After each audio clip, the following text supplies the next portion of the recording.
Hi everyone, and welcome back to part 2 of my general common Hoya cross edges tips and tricks video. This is the more advanced video. I'll be touching on fairly difficult and unique techniques in this video. A few of the things that I talk about today, I plan to have more in-depth videos on just those single techniques coming out soon, so stay tuned for those. But what I'm going to do in this video is just give you a bit of an introduction to these techniques, and hopefully so that you can go ahead and use these in your untimed solves and see how they can be implemented on all different cubes. These techniques do work on every puzzle from 4 to 7, but for simplicity's sake today I'm just going to show you them on a 5x5. So the first technique I want to introduce you to is probably the most abstract one that I'm going to cover in the video, in that there are not set cases. This is more of just a technique that you can use in your untimed solves and then hopefully in your timed solves as well. And that is pairing pieces in the U layer. Now, ordinarily, in your solves, then probably what you do is you insert one piece at a time, or maybe two at a time, into the D layer, something like that, and then you might insert this piece, etc. But in many cases, it could be more efficient to pair pieces in the U layer and then insert them afterwards to force better cases. For example, if we look at these two pieces here and here, we've got our wing that is oriented in the back, which is not great, and then we've got our midge in the front here, and that is misoriented. Now, instead of inserting them one at a time, which is probably going to be quite a few moves, what we can do instead is try and pair them up first and then get something better. So if we do a 3R wide move, you can see that we pair them together just like that. And then now we can move them out of the way, and we have a few choices to do this. We could do a U2, and then when we undo, but that puts them flipped in the slot, so we definitely don't want to do that. Or we could do a U prime, which in this case leaves them here. And that's actually quite nice, because now what we can do is we can do an F2 to insert them like that, and then we just have this one case left, which is nice and easy. Another thing you can do is if you've got two oriented pieces, not a great case, like this, we can hide this wing in the back like that with an L wide prime, and then we can move the midge over to here and then undo and pair them up just like that. Now you can also do this when both pieces are misoriented. In this case, we put it in the back again. We hide the wing, move the midge over like that with a U, and then undo, and then we've got those two pieces there. And I think this is still useful, but I think it's less useful overall, because generally when you've got two pieces that are both misoriented, they can both be inserted in a very few number of moves. So just inserting them normally is definitely not as bad, whereas if you have both pieces oriented, then generally those are going to be a lot worse cases, so that's where this can be useful. Now I think this technique can be especially useful when you haven't solved any cross edges yet, if say you're working on your very first one. In this case we've got our midge in the back, which is oriented, we have another wing in the front here which is misoriented, and then our other pieces here. Now if we do a simple trigger to pair these two up, in this case we can do R wide, U, R wide prime, and now ordinarily having the pieces here wouldn't be great if there was a solved edge here, but there isn't. So what we can do straight away is just an R prime move to insert those pieces there, and now we have just a simple 4 move insertion into the bottom, and that was a really efficient way of pairing our edges. Similarly, this case is not great. If we look at orange, we've got our midge that's oriented in the front here, we've got one wing oriented in the back, and then the other wing is here. Now what we can do here again is hide this wing with an R wide, do a U2 to put the midge at the back, and then an R wide prime to bring it down. And now we know that orange needs to go opposite to red, and our red cross edge is done here. So instead of doing a U2 and then an F2 to insert, which is a bit awkward, we can just do a U and then an R2. And that's really nice to execute. Another really nice thing we can do is we have this wing in the back, which is misoriented, the midge in the front, which is oriented, and our other pieces here. And what we can do is we can bring this down with an R wide prime to pair these up, then move them to the side with an F prime. And now we can see when we bring this back up, this wing won't have moved, it'll be here. And now that sets these up opposite each other, so we can do another F prime, and now we have a really nice case here. Now another really useful trick is this case. If we look at green, we've got one wing solved, the other wing is oriented in the U layer, and the midge is back here opposite the wing and it's misoriented. Now this is quite a bad case. There's no easy way to insert the midge by itself that will flip this. So what we can do instead is try and pair these two pieces in the U layer. Now we can't do this obviously because it breaks up our solved wing already, but we don't have to necessarily pair the pieces with the first move. We could pair the pieces on the end move of a trigger. And what I mean by that is, well, we need this wing and this midge to be connected, and you can obviously do that in one slice, but we want to not have this in the way, this solved piece. So if we can't do it on the left, then maybe we can do it on the right. Now this first slice doesn't do anything like that, but if we were to do a U2 now, and then an R wide prime, that now pairs these two pieces into a block, and we can insert this in just 4 moves. So to go over that case, we've got this wing here, this other wing here oriented, and the midge in the back misoriented. You can do R wide, U2, R wide prime, U, 3R wide, U prime, 3R wide prime. And that's a really good solution to an otherwise terrible case. Something else you can use this technique for is pairing 2 wings together. In this case, we've got 2 oriented wings in the U layer, which is really, really bad. But if we were to do, for example, R wide, U, R wide prime, now they're both in the same slot, and that's actually a much better case. Because what we can do now, for example, is we can do an F move, and now we've got this midge here, which is also oriented. And we can use a very similar idea if we put the midge this time in the back, and we do M prime, U2, M. We've now, as you can see, paired this edge in the back. And this leads on to the other advantage of pairing pieces in the U layer, which is you don't have to insert them directly into the front with F moves, because F moves can be quite awkward, especially here. You don't really want to be doing U2, F2, because that needs a regrip and it's not that nice. What we can do instead is move this slot to the side. Here we put it in the R layer, and then move this to the R layer as well, and then just do an R2. And that's a lot nicer to finger trick. You can sort of roll the R2, and it's a lot nicer than having to do an F2 as well. Now this also works when the midge is misoriented. So here, this isn't an ideal case, but what we can do instead is M prime, U, M. Just like that, that solves this edge, and then again we can insert it on the right. If you end up with something like this, pretty similar to last time, again we can just pair them up with an M slice, move them to the side like that, and then insert it. So that's a technique that you can use, especially in your untimed solves. You can have a play around and see if you encounter anything where you could use that. But it's not a strict set of algorithms or cases.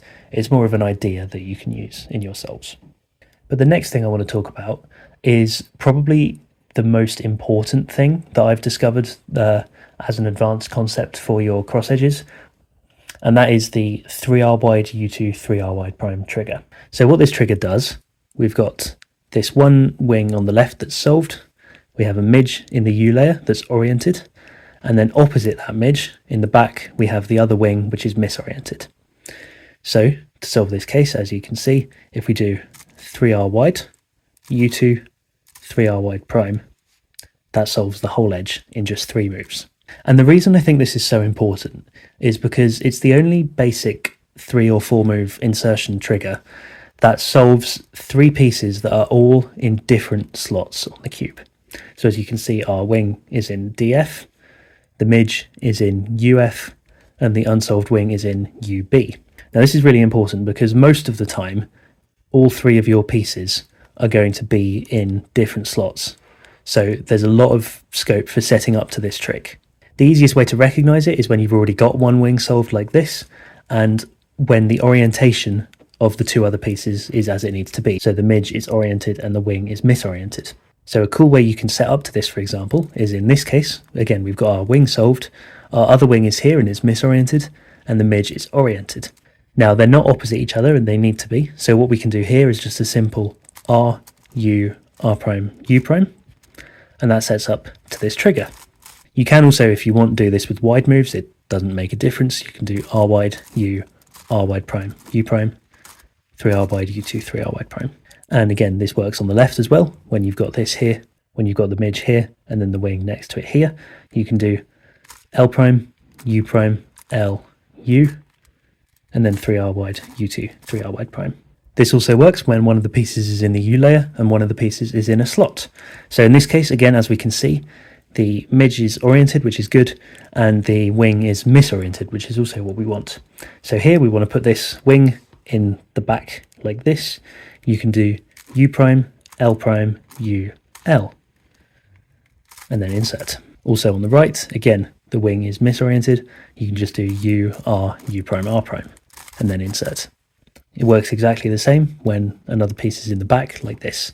So what we can do here is U, R prime, U prime, R to set up, and then do the insert. Another way it works is when the midge this time is in a slot. And again, as we can see, it's oriented and the wing is misoriented. So this is exactly what we want. And we want to put these two opposite each other in the U layer. So let's first of all put the wing over here on the left, so that when we bring the midge up like this, they are opposite each other, and then we could do the insert. So from here, to solve these two pieces, you can do U, R prime, and then insert. Same again for the left, only this time we're going to do U prime, L prime, U prime, L, and then insert. And then again in the back, we've got our midge here and the wing here, so we can set them up like that and insert. Now, as I'm sure you can see, there are going to be a lot of applications for this because we've got three pieces all in different slots, which is a really common thing to have. I plan to have in the near future a video where I go really in depth on this technique, so stay tuned for that. But in the meantime, try and find as many ways as you can where you can set up to this case in just a few moves and then do the insertion like that, which is really efficient. Now, running on from that, one more way that you can think about setting up to that case is where you have this. In this case, our midge is solved. We have one wing oriented in the U layer and the other wing opposite it is misoriented. Now, what you could do for this is you could notice that if you insert this wing with R wide, U2, R wide prime, then that flips this, and then you can insert it on the left. But that's quite a few moves, and you change between left and right moves, which is not ideal. But what you can do instead is notice that these two pieces are opposite each other and have the same orientation. So if we were to do an F2, now we've just set up to the case from before. So this case, these two wings, you can solve them with F2, 3R wide, U2, 3R wide prime. So that's a 4-mover, and that's really nice. And this also works on the left, of course. If you've got the two wings the other way around like this, you can do F2, 3L wide prime, U2, 3L wide.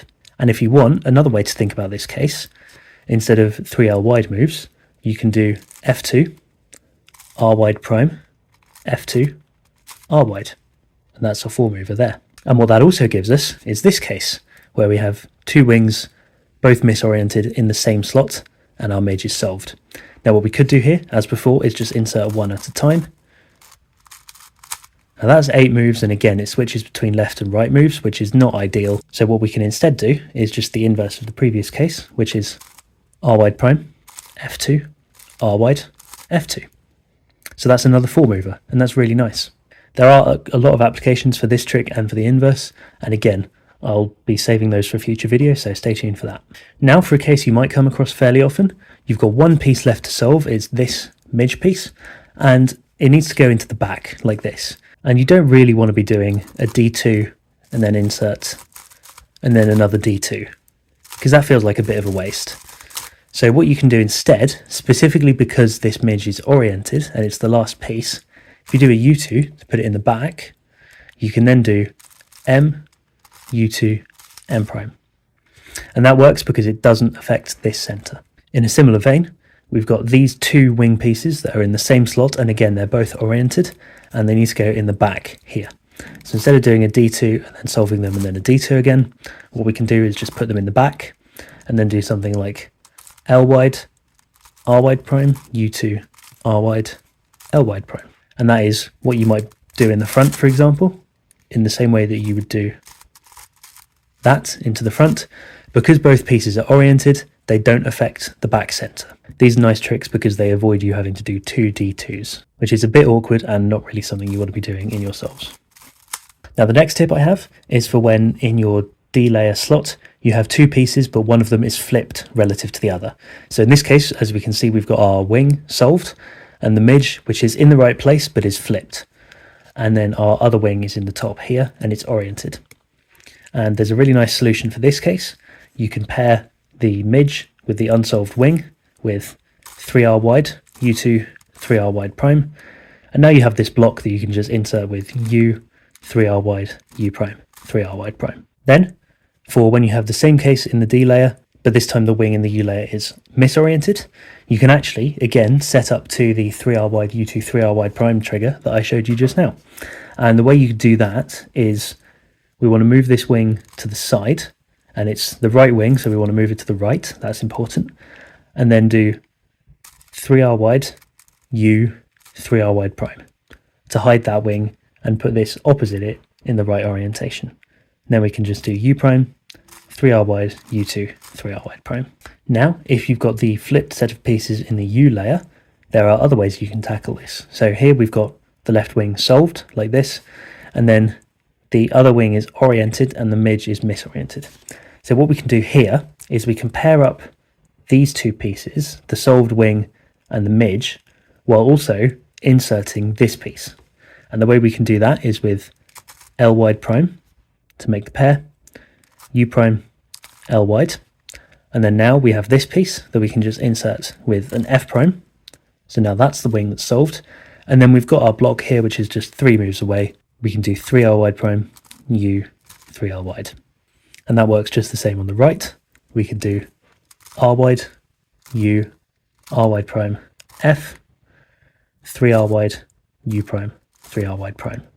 Then for this case, same again, except these are the other way round. So this time the midge is oriented and the wing is misoriented. And this one, we're just going to insert the pieces separately, but we're going to do another cancellation.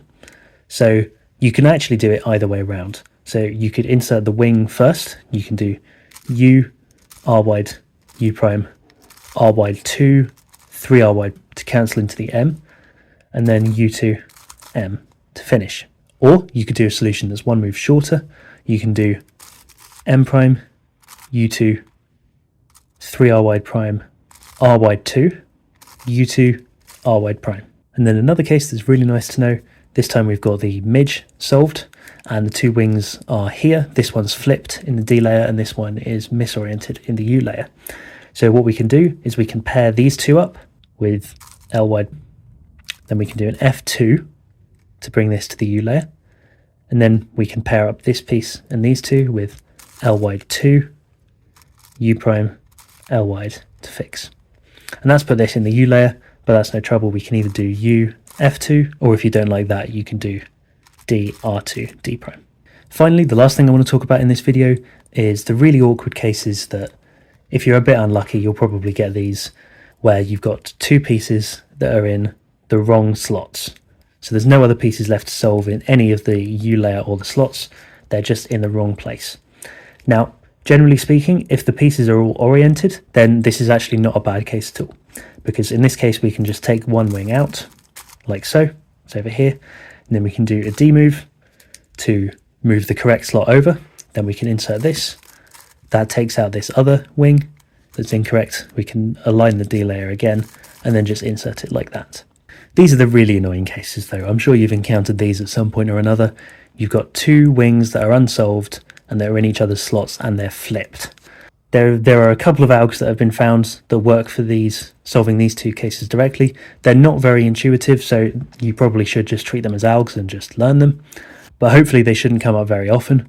But when they do, you can do the following. I like to start with my thumb and bottom for this alg. You can do R wide, U, R wide prime, U prime, R wide, U prime, R, U, R wide prime, U prime, R2. So that's really nice, it's very ergonomic, and it's a good solution to an otherwise terrible case. Then similarly, when you've got instead these outer two pieces that are flipped and in the wrong slots, you can do an alg that goes like this. R2, U, 3R wide prime, F prime, R2, F, 3R wide 2, U prime, 3R wide prime, F. And that solves those two pieces. So that's, again, a pretty decent solution for an otherwise terrible case. So that's really, really helpful to know. Now, in general, if you use what I think to be the best approach and solve one crossedge at a time and not just whatever piece you see first, then you shouldn't ever encounter those two cases. But if you get really unlucky, it's possible to still get them. So it's really good to know those algs to solve them. And of course, as I said at the start of this video, pretty much all of these techniques are applicable on not just 5x5, but 6x6 and 7x7 as well. Some of them are also applicable on 4x4 too. So definitely have a play around with these in your untimed solves, see how they work and how you can transfer them to other cubes as well. So that's it for this video. I hope you found that really, really helpful. I know a lot of these cases are relatively simple or short, or for simple looking cases, but they do come up quite often, you'd be surprised. So it's really, really good to know them, and they are on the advanced side. So if you don't get them straight away, then don't worry. Keep having a play around with them, keep trying them out in your untimed solves, try and find different ways to solve the same case as well. And yeah, see also how often you can set up to these cases, because normally if you can set up in 2 or 3 moves to one of these cases, then they're probably still worth doing. So definitely look out for that as well. So yeah, I hope this helped. In the near future, I do plan to have out some more advanced cross-edge tips videos that will be going a lot more in depth onto one particular case at a time. But for this video, I thought I'd show you a handful of different cases that hopefully you'll be able to use in your solves fairly often. So yeah, hope this helps. Carry on doing those untimed solves, and thanks for watching.